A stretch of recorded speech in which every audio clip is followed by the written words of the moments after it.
Morning. Buenos dias. Today we're going to be heading out to Uxmal and the route Cook. I can't say I'm looking forward to driving in and out of Merida again today, but that's why I'm here, so come along. Should be fun, at least the archaeological part.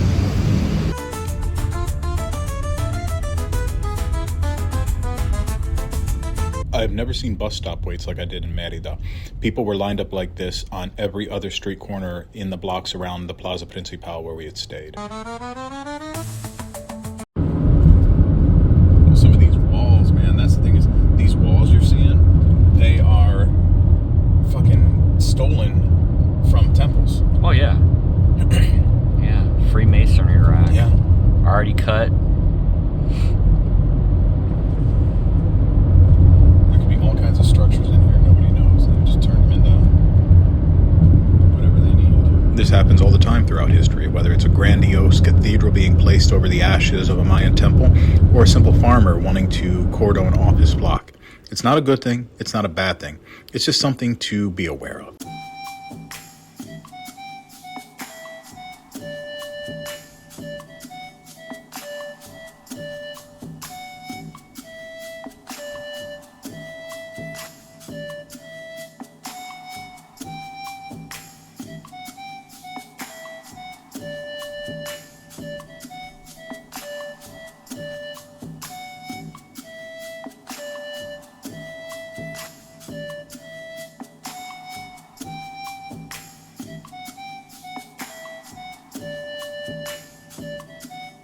People occasionally ask me for more scholarly detail in my tours, like I put in the shorts, so if you're curious for the dates and the sizes and such, go look there. The thing is, with sites like Uxmal, since we're here, we're just making so much of it up, to be honest, and it's fine. We need placeholder terms. We need those things for reference, but I don't want to be one of those pompous scholars who tells you we know this and we know that. Is there evidence of the Turtle Lords or the Snake Kings? Both real things, actually, people, if you believe it or not. Yeah, that's there. Also, we're just guessing. I mean, this site alone was pretty much abandoned by the time the Spanish came. So, do we know? Not really, but we have the terms to hold the place.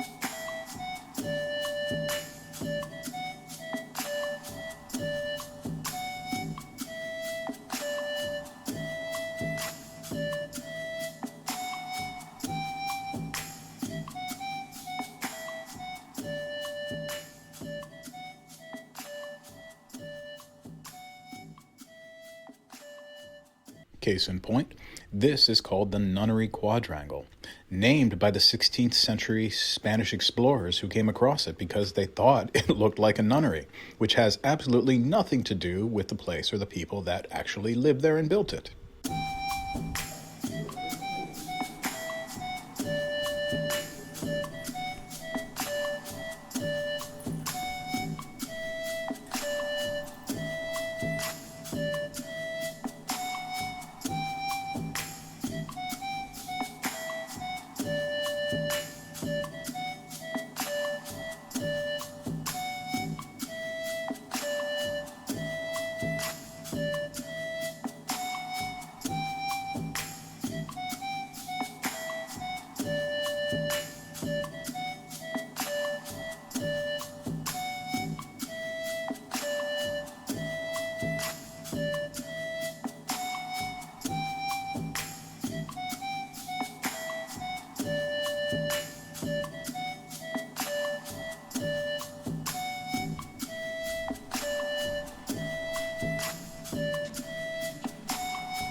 The intact reliefs and glyphs at Uxmal really are impressive.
But it shows the architecture,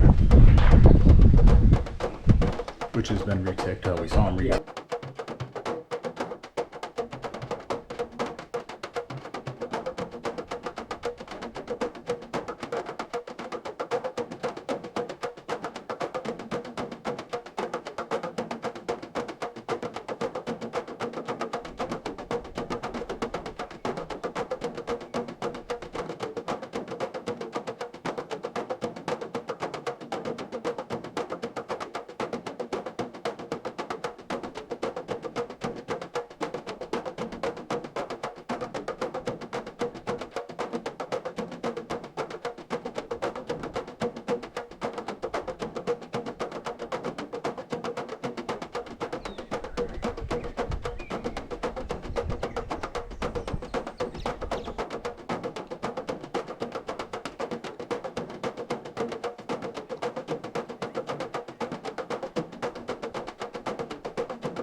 Like many of the sites I visit, only a fraction is actually excavated. It's unfortunate, but everyone has to juggle funding.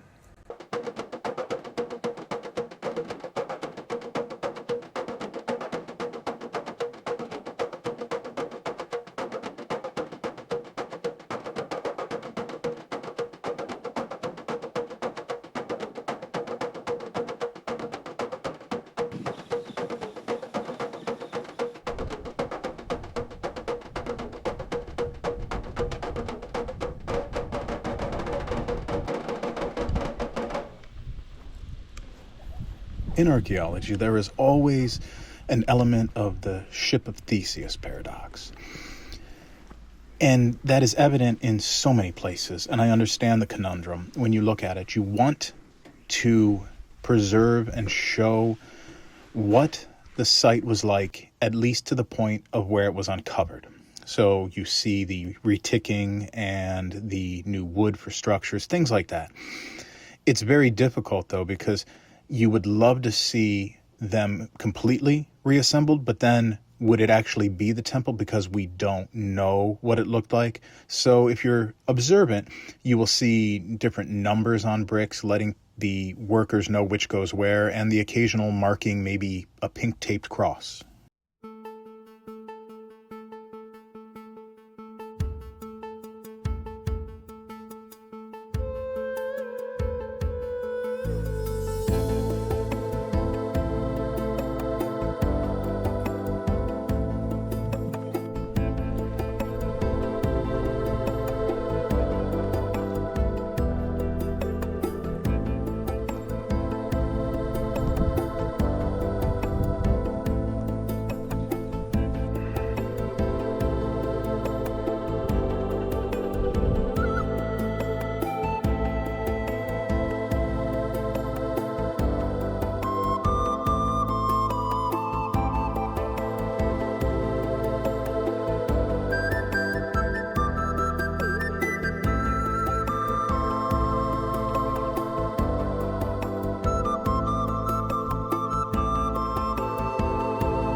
The bicephalic jaguar throne is another one of the symbols that could mean many things. We don't know. We have plenty of ideas. The dichotomy of a pretty much pre-Columbian yin-yang, if you want to point to anything.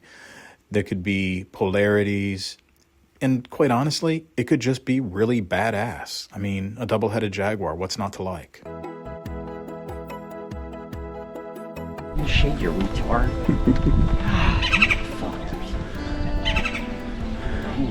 It's just so selfish. We keep seeing it. The younger parents bringing kids that have no business being lugged out here.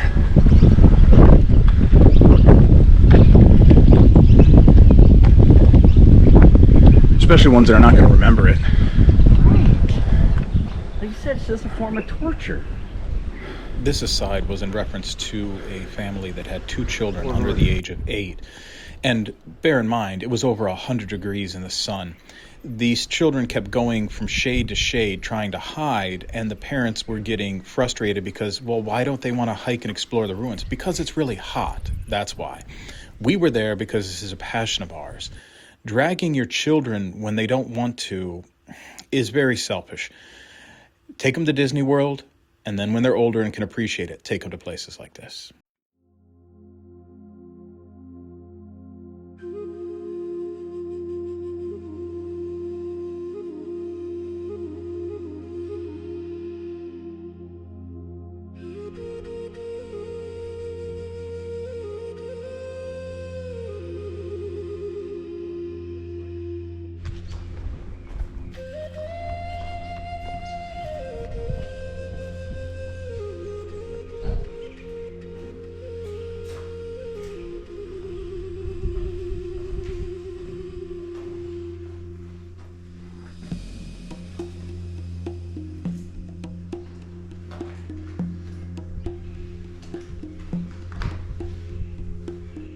Is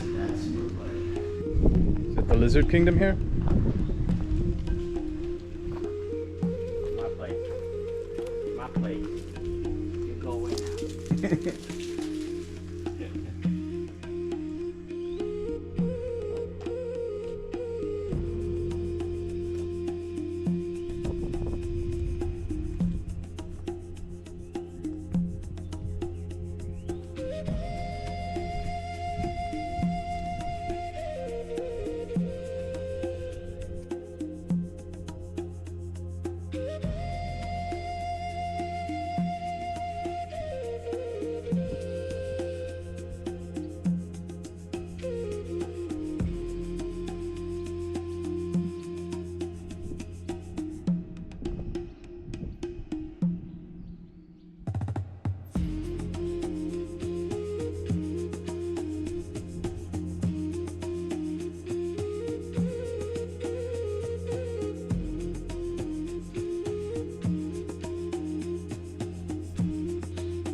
In Mayan mythology, the Sebia tree is the sacred world tree connecting the 3 realms, roots in Xibalba, the underworld, trunk in the earth realm, and the branches reaching to the heavens. The seed pods, as they disperse, go pretty much everywhere, so you see it as a blessing. It's very Avatar.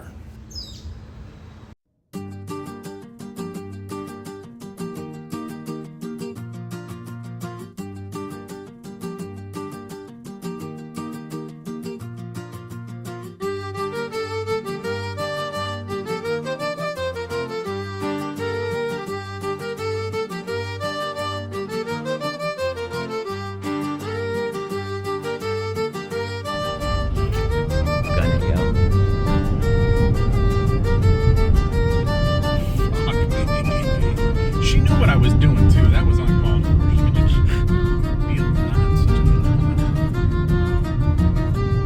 Come on, Nick, you're in her country. cunt. She doesn't know that she saw you.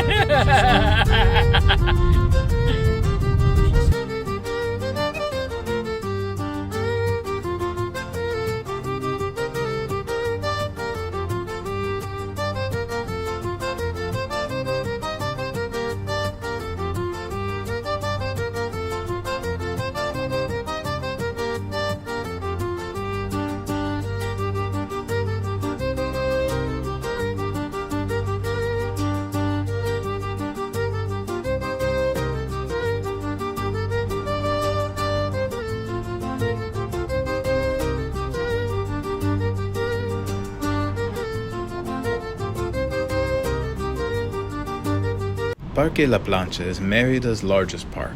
It has a lake, 2 museums, 8 playgrounds, an adult outdoor gym, a skate park, a dog run, fountains that can be played in, bike lanes, dozens of food counters, and converted rail cars. It quickly became my favorite part of Merida. It even dead ends into La Universidad de las Artes de Yucatán, where we heard live music. We got bike lanes, we got...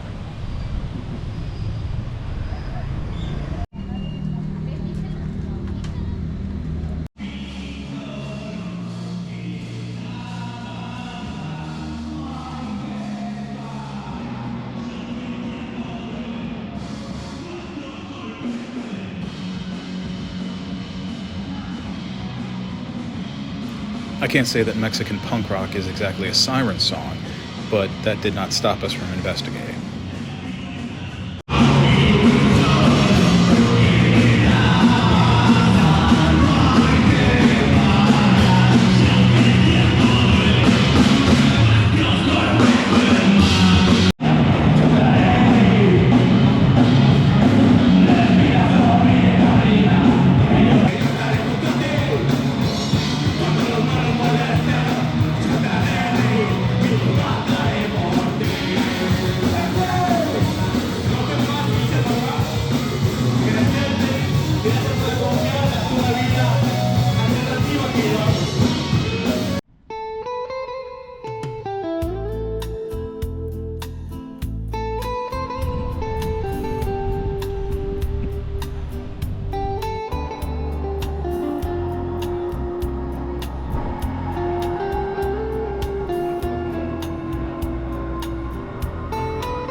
This is their crown jewel park.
All right, well, I can't say I'm enjoying driving in and out of Merida, but Uxmal was entertaining. The problem we had there was that you had to pay to park, but then pay at one window, then you had to pay at another window, because apparently the equivalent of state and federal admission, it would be like paying New York State to go to Niagara Falls and then paying the United States to go to Niagara Falls.